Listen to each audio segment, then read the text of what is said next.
Nordeste Deal. Janeiro de 2008. O Boeing 777 é o padrão ouro para a aviação comercial. Durante mais de 10 anos, o avião já fez 2 milhões de voos sem um único acidente grave. Mas a menos de 1.000 pés acima do aeroporto de Heathrow, em Londres, tudo aquilo mudou. Pete, não consigo potência nos motores. O quê? Eles não respondem. Isso não pode estar acontecendo. Eu pensei, se eu não fizer alguma coisa, todos irão morrer. Mayday! Mayday! Mayday! Speedbird! Speedbird! O que quer que tenha derrubado um dos aviões mais modernos do mundo em termos de tecnologia não pode ser encontrado no local do acidente. Havia pilotos, havia os passageiros, o avião, estava tudo lá. Exceto a única coisa que provocou o acidente, que havia desaparecido, como que por mágica. Mayday, Mayday.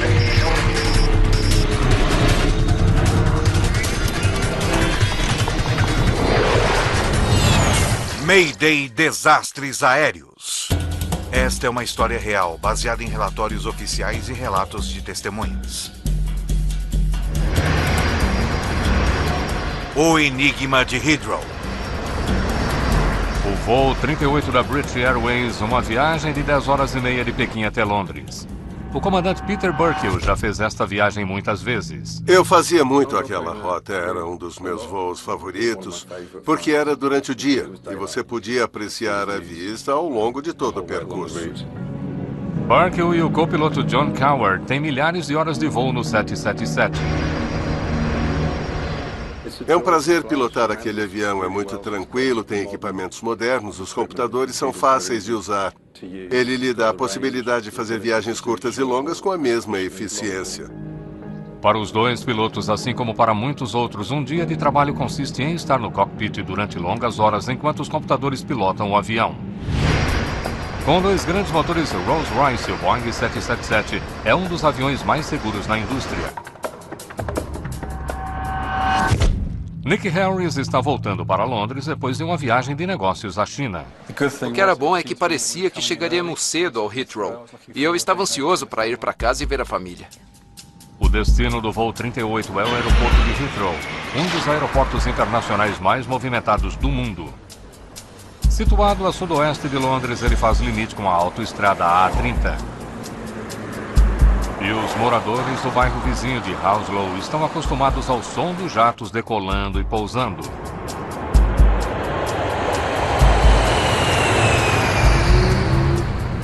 A área repleta de casas é vista à distância pelo voo 38 da British Airways.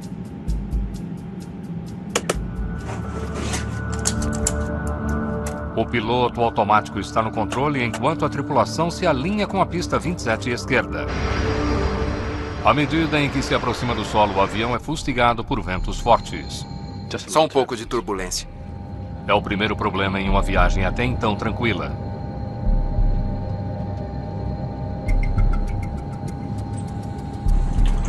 Não sou eu, é o Otto Throttle fazendo as suas.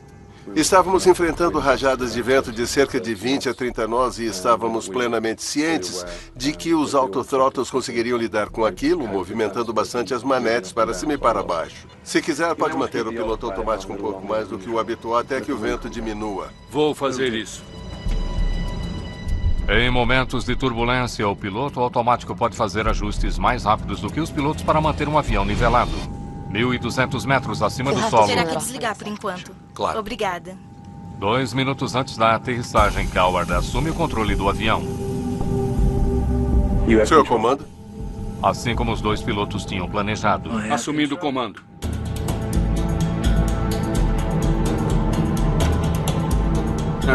Tínhamos alguns segundos antes da liberação para pouso e eu estava arrumando meus mapas.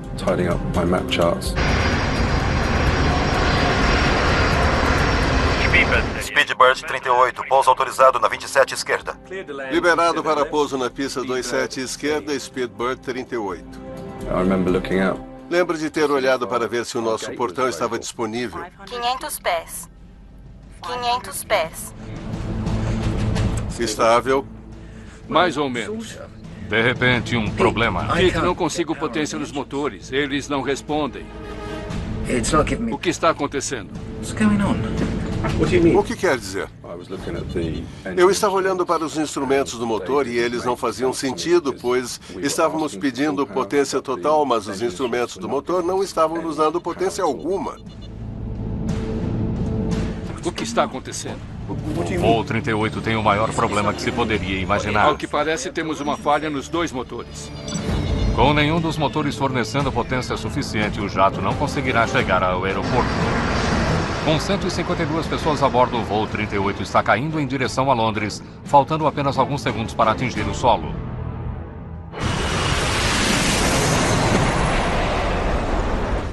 Isso não pode estar acontecendo. Esse é um dos jatos mais modernos no mundo. Na cabine, não há nenhuma indicação de que alguma coisa está errada. Na aproximação para a aterrissagem, todos pareciam tranquilos na cabine. Estávamos apenas ansiosos para pousar.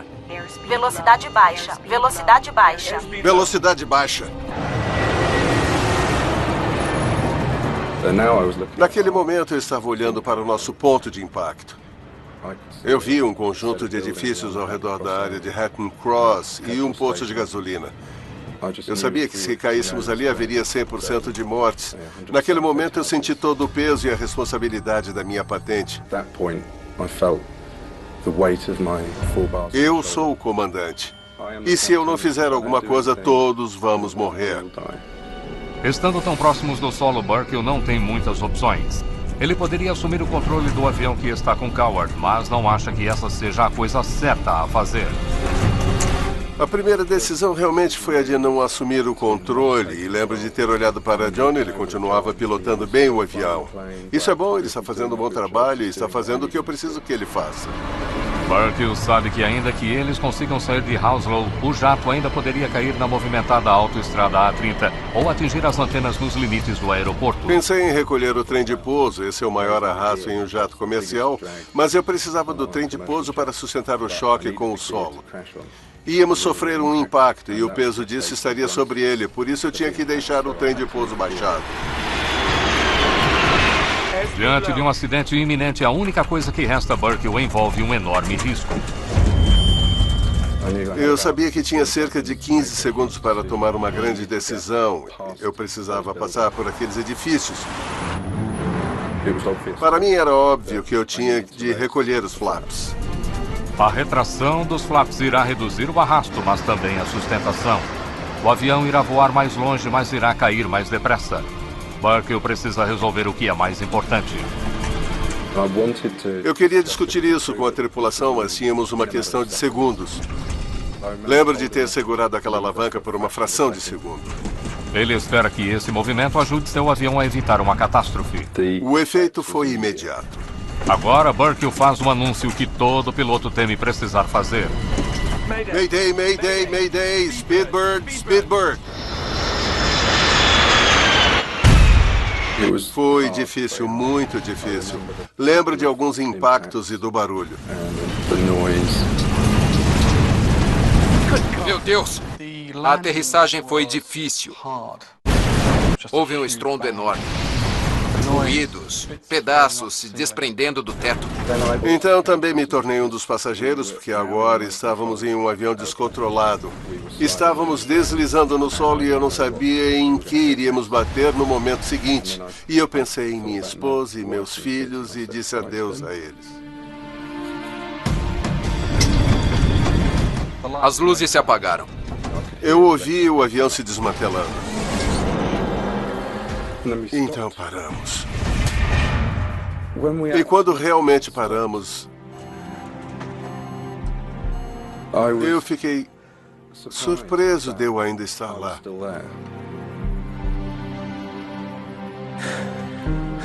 Então eu olhei ao redor para o flight deck e fiquei ainda mais surpreso ao ver que nós três estávamos ilesos.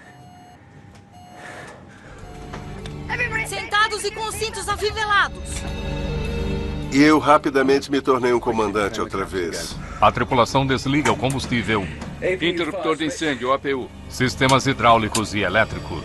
Controle de interruptores desligado, checklist completo. Eu tinha que cuidar dos que haviam sobrevivido e eu achei que 20% dos passageiros estivessem mortos, uma vez que a aeronave tinha se partido. Essa é uma emergência, evacuar o avião, evacuar! E então a aeromoça assumiu todo o controle. E quando ela abriu a porta, eu senti o cheiro do combustível. Temos de nos apressar. Percebi que tínhamos de sair dali. Agora o grande perigo é o fogo. Tendo sobrevivido à aterrissagem, os passageiros poderiam ser mortos por um incêndio do jato. Pule! Pule! Deixei toda a bagagem e simplesmente desci pela escorregadeira. Pule! Vamos sair daqui. Atravessei a cozinha e verifiquei o corredor do lado direito. Fiquei surpreso quando não vi ninguém ali. Apesar dos receios de Burkill, não há vítimas mortas.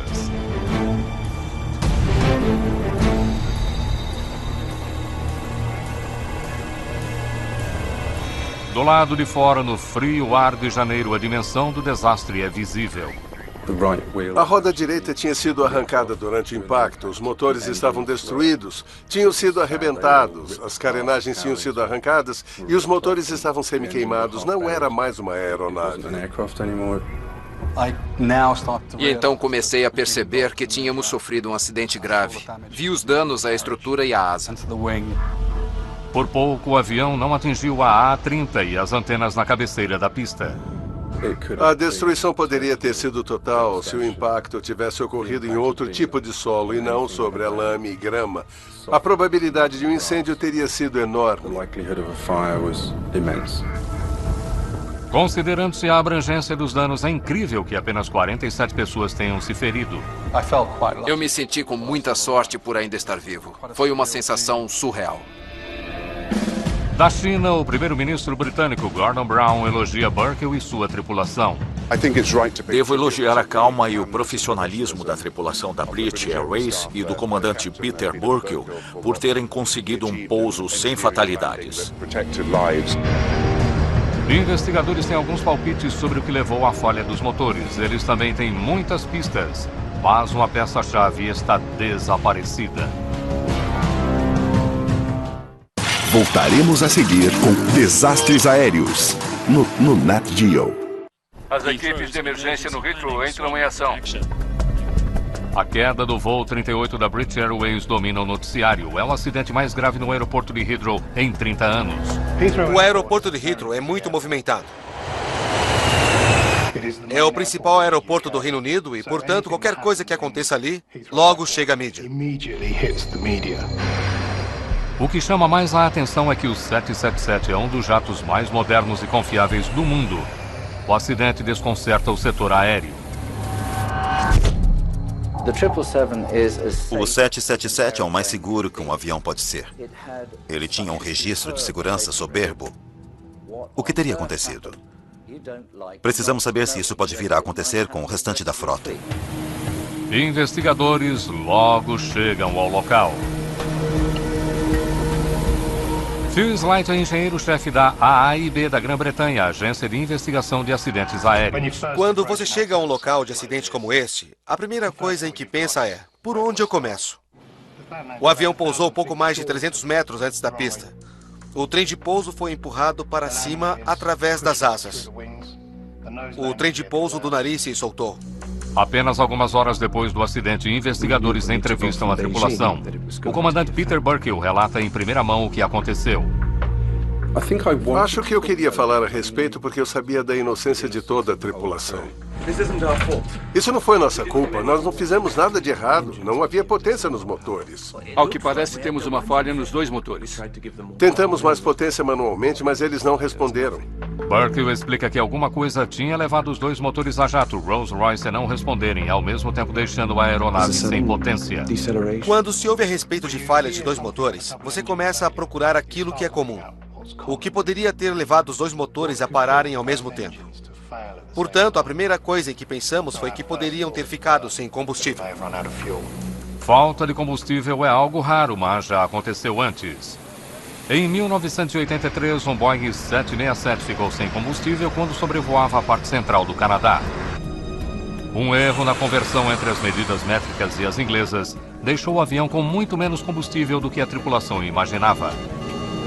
A 26 mil pés, eles perderam os 2 motores.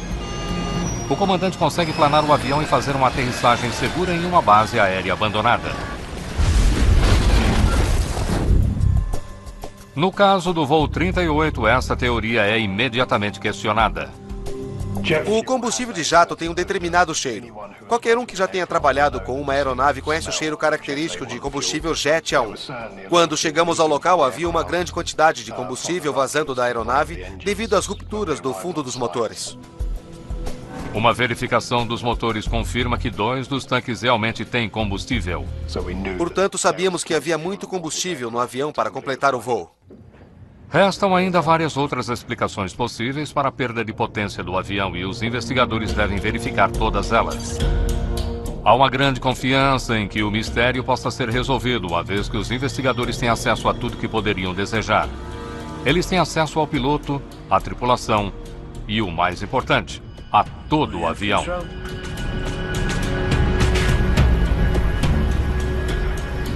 Tivemos muita sorte de ter a quantidade de dados que tivemos nessa aeronave, porque o avião permaneceu praticamente intacto. Pudemos verificar muitos computadores e também ter acesso a grande quantidade de dados a partir dos gravadores. Além disso, tínhamos dados de fora da aeronave, como dados de radar e também das transmissões de rádio. Mark Ford recupera os gravadores de dados do voo do avião que prometem fornecer aos investigadores indícios importantes. E ele tem outro recurso, o QAR, ou gravador de acesso rápido. Enquanto as caixas pretas estão no fundo do avião, o QAR é um gravador de dados que fica na frente, usado principalmente para diagnóstico. Ele oferece uma vantagem em relação ao gravador de voo, porque tem uma maior capacidade de memória e pode gravar parâmetros adicionais, além daqueles disponíveis no gravador de dados do voo. Em alguns casos, você consegue recuperar os dados de um gravador de acesso rápido em questão de minutos. Altitude, velocidade, configurações de controle e conversas na cabine. No total, os gravadores preservaram 1.400 diferentes dados que devem ajudar os investigadores a encerrar o caso. Mas ao estudar o QAR, eles descobrem algo assombroso. O gravador de dados de acesso rápido parou cerca de 45 segundos antes do acidente. Pensamos que poderia ter havido um problema elétrico que afetou não só o QAR, mas possivelmente os motores. O 777 é um dos mais modernos no que diz respeito à assistência por computador. Os pilotos não controlam diretamente o avião. Em vez disso, seus comandos são enviados para um computador. Isso então é transmitido para os motores, flaps e outros sistemas da aeronave. Pete, não consigo potência nos motores. Uma enorme falha dos sistemas de informações do avião poderia explicar por que os motores pararam de funcionar. Talvez os computadores que o controlam tivessem parado. A A e B fica em Farnborough e o gravador de dados do voo foi enviado para cá para ser analisado. No caso de um problema elétrico, ele seria registrado nesse equipamento. Mas a interpretação dessas informações irá levar algum tempo que os investigadores não têm. Há centenas de 777 pousando todos os dias e é preciso encontrar respostas antes que o que provocou a queda do voo 38 cause outro acidente. Enquanto esperam, as autoridades voltam sua atenção para o combustível recuperado do avião destruído. Um lote ruim de combustível poderia ter privado o avião de potência justamente quando ele mais precisava. O combustível pode ser contaminado de diversas maneiras. Ele pode ser contaminado por partículas, pode haver uma contaminação biológica e isso pode ficar nos filtros, limitando o fluxo. Coletamos diversas amostras de vários pontos dentro do sistema de combustível, não apenas do tanque em si, mas também de restos dentro das tubulações de combustível e dentro de seus vários componentes. Por meio de documentação, nós conseguimos rastrear o combustível até um embarque de jet A1, que viera da Coreia do Sul e que tinha sido transportado em um navio-tanque para a China, e então, por gasoduto, para o aeroporto de Pequim. Nós o comparamos com mais de 1.200 outros lotes de combustível no Reino Unido e o resultado foi que o combustível era muito bom. Em seguida, os investigadores consideraram a possibilidade de um bloqueio nos tanques de combustível e descobrem algumas evidências bizarras. Vários pequenos pedaços de fita são recuperados juntamente com mais alguma coisa. Quando analisávamos os tanques de combustível, achamos alguns pedaços pequenos, um deles de um raspador vermelho. Os itens haviam provavelmente sido deixados ali quando o avião foi construído 7 anos antes. Mas, se por um lado isso é algo peculiar, não há indicação de que isso possa ter desempenhado um papel na queda do avião. Obviamente, não é ideal encontrar qualquer coisa dentro de um tanque de combustível. Nós verificamos se isso teria afetado o fluxo de combustível para os motores. Porém, os pedaços eram tão pequenos que não teriam provocado tal problema. À medida em que a busca por respostas prossegue, uma descoberta surpreendente vem à tona. Menos de 3 anos antes do acidente em Heathrow, outros 777 sofreram um problema sério e semelhante em pleno ar. Depois de decolar em Perth, na Austrália, um jato de passageiros da Malásia estava subindo 11.500 metros quando de repente o piloto automático colocou o nariz do avião para cima, fazendo-o subir vertiginosamente. Um desastre só foi evitado quando o piloto assumiu o controle manual do jato. Eles conseguiram voltar em segurança e os investigadores descobriram um problema no computador. Autoridades da aviação britânica consideram a possibilidade de que o cérebro eletrônico de um dos aviões mais confiáveis do mundo pudesse estar com defeito. A aeronave da Malaysian Airlines era realmente pouco confiável. De posse dos arquivos do avião, os investigadores começaram a verificá-los em busca de alguma pista. Será que teria havido um problema com o sistema de controle eletrônico, levando os motores a não responder? Se forem encontradas falhas nos computadores do voo 38, isso significa que 777s em todo o mundo poderiam estar sujeitos a acidentes a qualquer momento. Este pensamento paira pesadamente sobre a indústria. Quando a leitura do gravador de dados do voo é feita em Farnborough, investigadores descobrem que o acidente poderia ter sido muito pior. Muito pouco poderia ter sido feito. Ao que parece, temos uma falha nos 2 motores.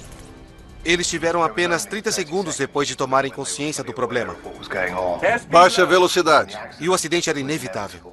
Registros mostram que depois de os motores falharem, o avião começou a cair a mais de 500 metros por minuto, uma descida muito acentuada. Entretanto, a falta de potência foi apenas um fator contra a tripulação. Eles tinham estendido os flaps na descida, o que ajuda a controlar o avião em velocidades mais baixas, aumentando a sustentação. Mas os flaps estendidos criaram um arrasto, o que diminuiu a velocidade do avião. É preciso mais potência para manter um avião voando com uma asa maior. Baixa velocidade. Eu precisava recolher os flaps.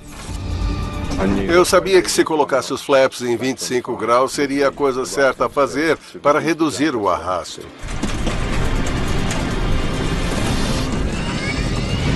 O que ele fez aqui deu a eles mais alguns metros. Se os flaps tivessem permanecido em 30 graus, o avião teria atingido o solo pouco antes de um conjunto de antenas ILS. O avião teria se chocado contra as antenas, provocando ainda mais danos e aumentando a possibilidade de ferimentos graves. Por seus esforços, Burkill e sua tripulação são considerados heróis. Voar é um trabalho de equipe e tínhamos uma excelente equipe. Não há dúvida, sem as ações da tripulação, o pouso do voo 38 teria sido catastrófico. Agora, as gravações. À medida que a análise dos gravadores de dados do voo continuam até o momento do impacto. Os investigadores não estão mais próximos de solucionar o caso. A análise do gravador de dados do voo não identificou nenhuma falha em particular com o sistema elétrico da aeronave que pudesse ter resultado na parada dos 2 motores. Eles conseguem determinar por que não foi encontrado nada no gravador de acesso rápido nos últimos 45 segundos. Não se tratava de falha elétrica como pensaram inicialmente.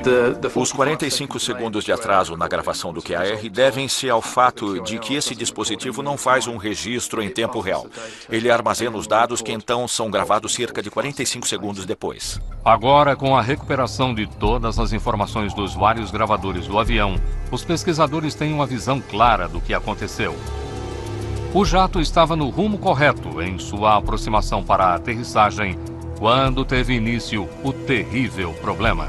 A 720 pés, cerca de 220 metros, houve a falha do motor direito. 7 segundos depois, a do motor esquerdo.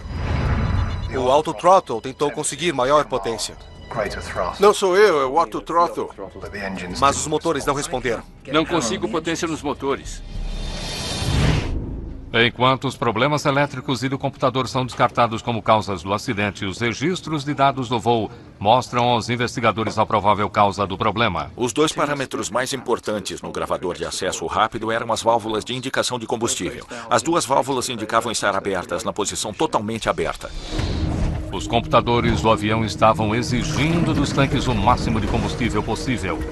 E embora as válvulas estivessem completamente abertas, os motores não recebiam combustível suficiente. Ainda que o avião o tivesse, ele despencou. E os investigadores não conseguem descobrir o porquê e se concentram nas condições atmosféricas no dia do acidente. Havia uma massa de ar muito frio sobre a Sibéria, por isso estávamos cientes das condições de frio, mas previa-se que o voo seria tranquilo e rápido. A trajetória do voo os levou sobre a Rússia. A temperatura exterior chegava a menos 74 graus centígrados. Uma temperatura potencialmente perigosa se não for acompanhada de perto. Com massas de ar frio, você precisa estar ciente das temperaturas do combustível. Quando o combustível começa a congelar, ele produz uma pasta viscosa. À medida que a temperatura dele cai, esse volume de pasta torna-se maior, até que chega um ponto em que ele deixa de fluir. Temos um medidor de temperatura de combustível no convés de voo que é monitorado o tempo todo. Eu, pessoalmente, verifico constantemente, no mínimo a cada hora. Você não quer abaixo de 34 graus centígrados negativos. Embora as temperaturas estivessem baixas, elas nunca caíram para uma zona perigosa em que o combustível pudesse se transformar em pasta viscosa e entupir o sistema. Além disso, a temperatura do combustível aumentou significativamente quando o jato se aproximava de Londres. Estávamos chegando a 7.000 metros e eu me lembro de ter visto menos 20 graus centígrados. Então já estava começando a esquentar. Outra possível causa do acidente está descartada. Os investigadores estão ficando sem explicações possíveis. A expectativa da mídia e de especialistas em aviação era de que teríamos a resposta em alguns dias. Entretanto, não houve comentário algum sobre a investigação em curso. Logo ficou claro que não seria esse o caso. Havia os pilotos, havia os passageiros, o avião. Estava tudo lá, exceto a única coisa que provocou o acidente. Que havia desaparecido. Como que por mágica. Voltaremos a seguir com no Nat Geo. Apesar de disporem de inúmeros dados e provas físicas, os investigadores ainda não conseguem dizer o que provocou a queda de um Boeing 777 da British Airways no aeroporto de Heathrow.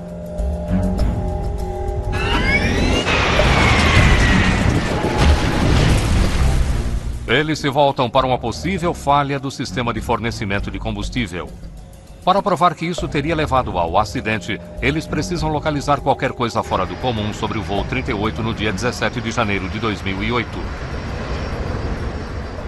Trata-se de um voo diário vindo de Pequim para Heathrow. Queríamos descobrir o que era singular em relação ao voo. O porquê do problema com este voo em especial. Se você tem um incidente intrigante como o acidente com o 777 no aeroporto de Heathrow, você irá vasculhar todos os dados possíveis. Coloque aqui por enquanto. Conversamos com muitos operadores para obter alguns dados de voos anteriores, para que então pudéssemos fazer uma comparação. Eles coletam dados de voo de empresas no mundo todo. No total, tínhamos algo em torno de 144 mil voos. Mas serão precisos meses de trabalho para verificar este volume enorme de informações. Para analisar mais detalhadamente o sistema de combustível do voo 38, partes imensas são trazidas para um hangar da AAIB e são remontadas. Aquilo nos permitiu simplesmente olhar para elas, conversar a respeito e discutir ideias sobre o que poderia ter ocorrido. McDermott e sua equipe consideram todas as possibilidades, desde falhas de projeto até um mau funcionamento específico da aeronave. A análise não traz resultados. Fizemos uma inspeção exaustiva e completa, além de testes do sistema de combustível, e não achamos nada errado. Frustrados, os investigadores estão em um beco sem saída. E estávamos andando em círculos. Continuávamos voltando para o que já tínhamos feito. Será que tínhamos deixado passar alguma coisa? E a cada vez a resposta era não. Não havia problemas com os computadores do avião. Ele tinha combustível suficiente e não havia problemas com o combustível em si. Porém, por algum motivo, no momento mais vital, Mayday. os motores não conseguiram o combustível de que precisavam. Os investigadores da AAIB não têm qualquer outra hipótese. Não havia uma explicação clara. Nada do que já tínhamos visto antes em outro avião, muito menos em um 777, poderia explicar isso. Agora eles deixam de lado as pistas que têm e se voltam para as que eles não têm.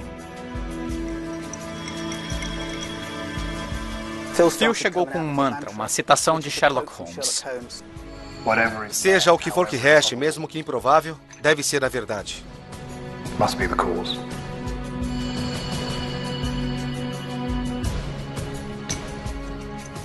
Tem de ser. Neste caso, sempre nós voltávamos para o que estava lá. E o que poderia ter estado lá que não estava mais. E acabamos chegando ao gelo. Suspeita-se de que a causa do acidente tenha sido o gelo que se tornou cada vez mais forte. Mas os investigadores estão diante de uma tarefa quase impossível. Como provar que gelo teria derrubado o avião se as provas necessárias para isso teriam derretido quando eles chegaram? 3 meses após o acidente, Brian McDermott voa até Seattle para trabalhar com engenheiros na Boeing, a empresa que construiu o 777. Se foi gelo que derrubou o voo 38, eles precisam provar como e por quê. Pegamos as tubulações do lado direito do sistema de combustível e usamos, bem como as junções dos aparelhos de teste na Boeing. Gelo nas tubulações de combustível tem sido uma preocupação em jatos de todos os tipos, mas há décadas engenheiros encontraram uma maneira engenhosa de lidar com esse problema em jatos de passageiros. A parte central do sistema é o chamado Fuel Oil Heat Exchanger, trocador de calor óleo-combustível, ou FOHE, onde o combustível frio percorre tubos finos que estão rodeados pelo óleo quente usado na lubrificação dos motores. A finalidade de um aquecedor de combustível é o aquecimento para evitar o congelamento do delicado sistema de controle de combustível. O FOHE é projetado para impedir exatamente o tipo de problema que os investigadores suspeitam que tenha afetado o voo 38, mas também é um potencial gargalo no sistema. Durante o teste de combustível, procuramos estabelecer onde poderíamos começar uma restrição que diminuísse o fluxo de combustível para 6.000 libras por hora. E a única maneira de termos tal restrição seria na superfície do Fuel Oil Heat Exchanger. Os investigadores precisam provar 3 coisas. Primeiro, que quantidades significativas de gelo podem se acumular no interior dos tubos de combustível. Segundo, que o gelo pode ser subitamente liberado. E, finalmente, provar que ele pode bloquear um dispositivo projetado especificamente para derretê-lo. Utilizamos métodos diferentes de controle do ambiente ao redor dos tubos, que variaram de gelo seco até combustível frio e ar quente para simular o ambiente em torno dos tubos, que foi o que aconteceu na aeronave durante o voo. Depois de cada teste de resfriamento de combustível, os investigadores verificam o interior dos tubos em busca de gelo. Mas não conseguem nem a formação de muito gelo e muito menos o bloqueio dos tubos de combustível. E como a temperatura do combustível era de menos 30 graus centígrados, muito pouco gelo ficaria no interior dos tubos de combustível. Os investigadores sabem que a temperatura naquele voo não chegou a ficar muito fria, então como foi que o gelo se formou? Ainda não tínhamos respondido à pergunta, de onde veio o gelo? Na verdade, teria sido gelo ou haveria alguma outra coisa que não tínhamos percebido? Surpreendentemente, quando as temperaturas do combustível são mais elevadas, o fato acontece.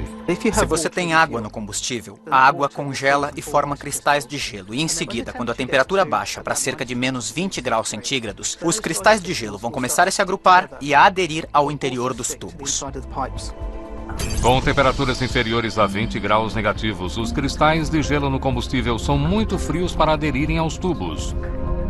Mas no intervalo entre menos 20 negativos e 8 graus centígrados negativos, forma-se um gelo viscoso que adere às laterais dos tubos de combustível. Portanto, quando demonstramos que o gelo poderia realmente se acumular e aumentar nas paredes dos tubos de combustível, houve uma certa surpresa sobre como poderia realmente haver esse aumento. Agora estamos chegando a algum lugar. Naquele estágio, a pergunta era: de que forma aquele gelo poderia ser retirado das tubulações? Investigadores acreditam ter achado a resposta para o acidente, porém eles ainda não conseguem provar como o pequeno acúmulo de gelo poderia derrubar um avião de $200 milhões. Eles continuam a analisar milhares de voos comparativamente para descobrir o que tornava o voo 38 singular. Entretanto, depois de 7 meses, eles ainda não conseguem solucionar o caso. Dentre 35 mil voos com motores Rolls-Royce, menos de 1% tinha as mesmas características de voo que sofreram o acidente. E então, em 26 de novembro de 2008, mais de 10 meses após o acidente, a importância de se encontrar uma resposta fica ainda mais evidente quando o inacessível culpado ataca novamente. Outro 777 se vê em apuros a 39 mil pés acima dos Estados Unidos, quando um dos seus motores simplesmente para de funcionar. Felizmente, naquele caso, o motor voltou a funcionar e a aeronave pousou em segurança em Atlanta. Ainda que não tenha resultado em um acidente, o acontecimento aumenta as preocupações quanto à existência de uma falha potencialmente perigosa em todos os 777 ao redor do mundo. O incidente chama a atenção dos investigadores de acidentes da British Airways. O voo da Delta Xangai foi de fato investigado com enorme interesse. Os motores eram Rolls-Royce, do mesmo tipo. Portanto, imediatamente foram procurados indícios do mesmo problema. E, de fato, eles encontram semelhanças importantes entre o avião da Delta e o voo 38 da British Airways. A aeronave fazia o percurso de Xangai, na China, para Atlanta. As temperaturas do combustível estavam dentro da escala que tínhamos definido durante a pesquisa. Pudemos ver que o funcionamento do motor tinha sido semelhante à do 777 no aeroporto de Heathrow. Análises posteriores do voo da Delta não mostram evidência alguma de qualquer problema eletrônico, mecânico ou no sistema de combustível, sugerindo fortemente que o gelo teria sido responsável. Quando soubemos a respeito do voo da Delta, ficamos mais convencidos de que estávamos no caminho certo. McDermott e os investigadores na Boeing em Seattle continuam seus testes. Já se passou um ano desde o acidente e o problema não foi encontrado ou resolvido. Eles fazem centenas de simulações e gastam milhões de dólares. Eles ainda não conseguem observar o gelo nos tubos de combustível, obstruindo o FOHE e provocando o tipo de bloqueio que derrubou o voo 38.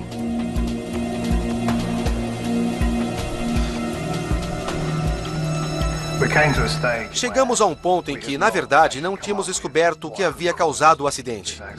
E havia uma certa inquietação na mídia e entre o público em geral sobre o porquê de não termos ainda chegado a uma resposta.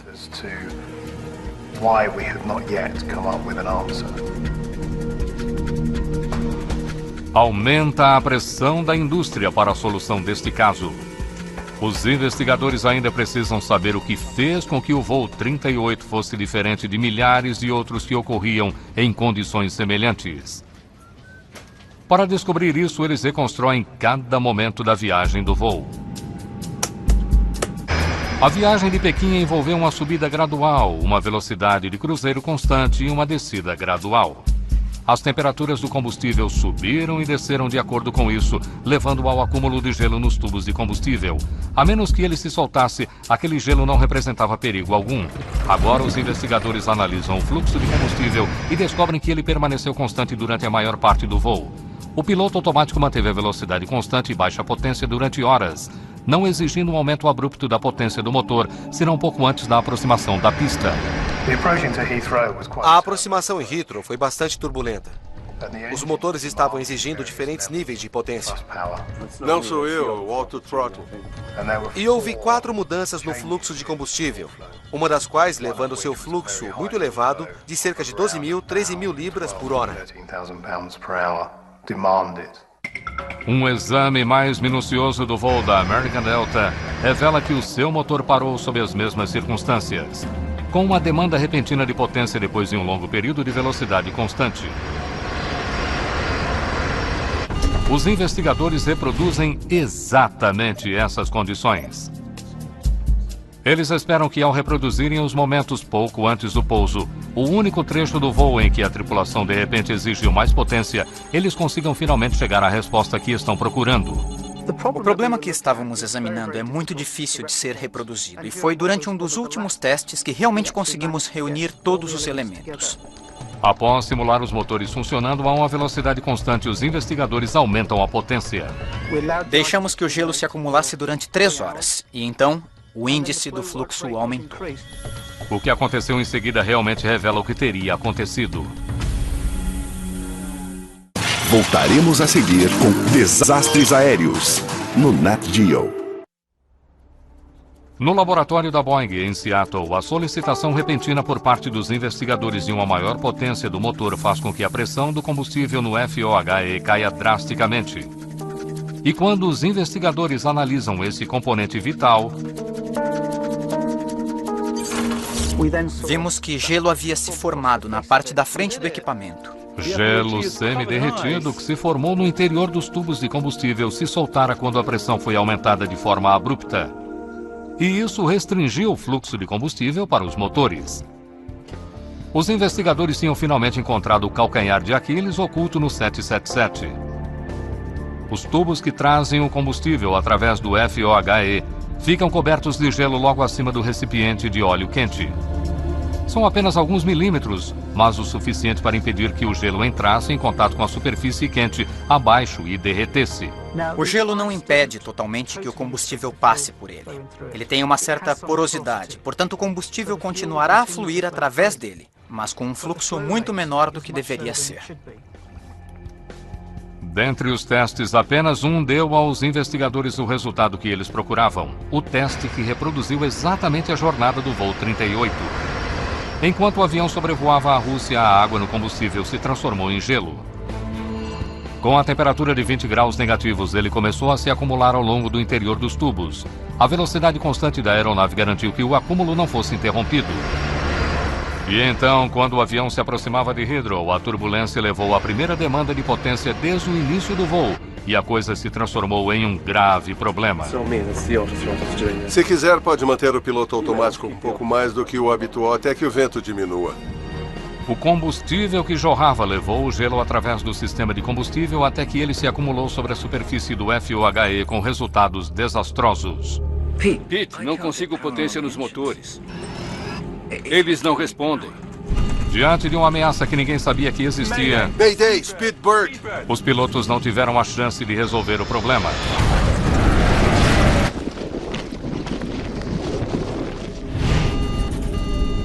Mas por que a tripulação da American Delta conseguiu eliminar o bloqueio enquanto o voo da British Airways quase terminou em catástrofe? O que se descobre é que depois de apenas alguns segundos da redução da potência do motor para idle, o bloqueio no FOHE é eliminado. Mas essa manobra não estava disponível para os pilotos da British Airways, uma vez que eles estavam muito próximos do solo. Logo após os testes em Seattle, a Rolls-Royce faz novo projeto do FOHE. O que a Rolls-Royce fez foi remover os tubos salientes de modo que agora se tem uma superfície limpa. Descobriram que se tornassem a superfície nivelada, ainda que houvesse a formação de cristais de gelo sobre o combustível, passariam direto pelos buracos no bloco. Uma correção muito fácil. Passa a ser feita a exigência de que outros fabricantes de aeronaves garantam que seus sistemas não estejam vulneráveis ao mesmo problema. Peter Burkill, John Coward e o restante da tripulação do voo 38 recebem a medalha Airways Safety da British Airways por seu desempenho durante o acidente. É a maior honra da companhia. A tripulação se viu diante de uma falha sem precedentes e fez o melhor que pôde no tempo de que dispunha.